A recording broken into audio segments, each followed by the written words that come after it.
The nature of traumatic memory. Visual, neural network animations, brain scans, hippocampus/amygdala graphics.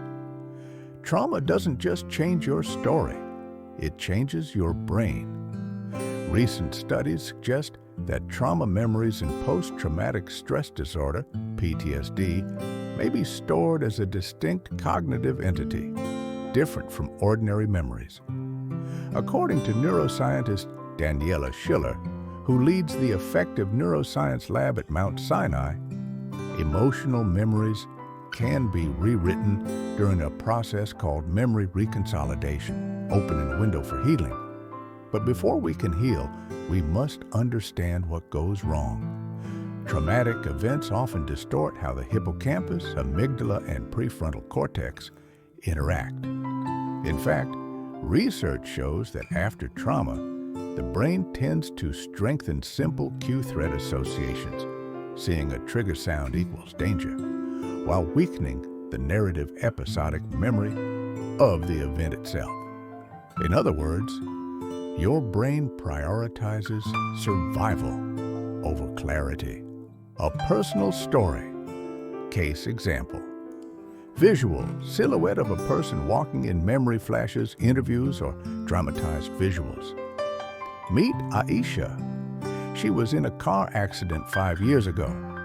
She remembers the screeching tires, the flash of headlights, but she can't reconstruct the exact sequence. Sometimes a horn honk triggers panic, but she has trouble recalling whether the collision came first or later.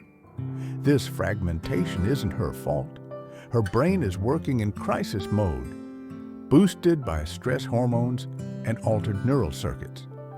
As Dr. Bessel Kolk writes in The Body Keeps the Score, the body holds the score of traumatic events because trauma imprints itself on both mind and body. Bessel Kolk, MD, Aisha's healing journey will involve more than talk. It requires reconnecting emotion, memory, and bodily experience. The science of healing and memory reconsolidation. Visual, lab scenes, therapy room, neural pathways being rewired animations. So, how does one heal from traumatic memory? One key concept is memory reconsolidation.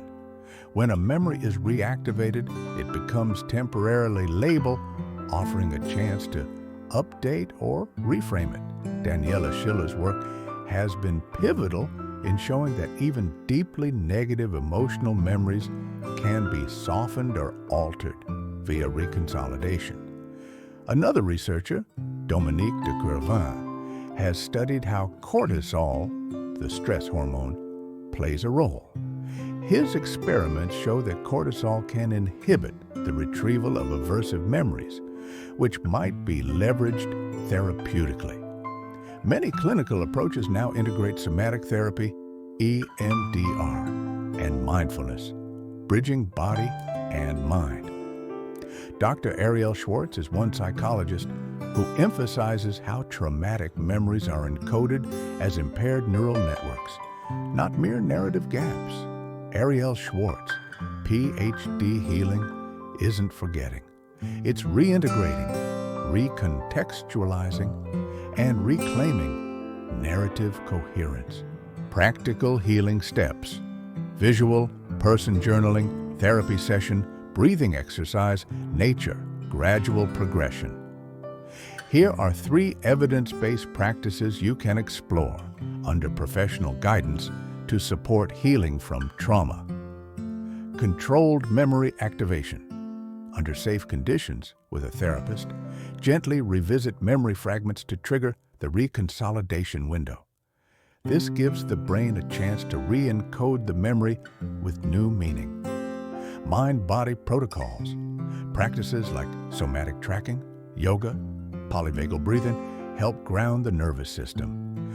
Kolk underscores that trauma isn't only in the mind, the body must be involved. Bessel Kolk, MD, Narrative Integration/Therapy. Use narrative therapy, journaling, or guided EMDR/parts work to rebuild a coherent story, combining emotional, cognitive, and bodily elements creates a more stable memory network. Healing is gradual. There's no linear path. But modern neuroscience of trauma recovery gives us optimism. The brain remains plastic, able to rewire.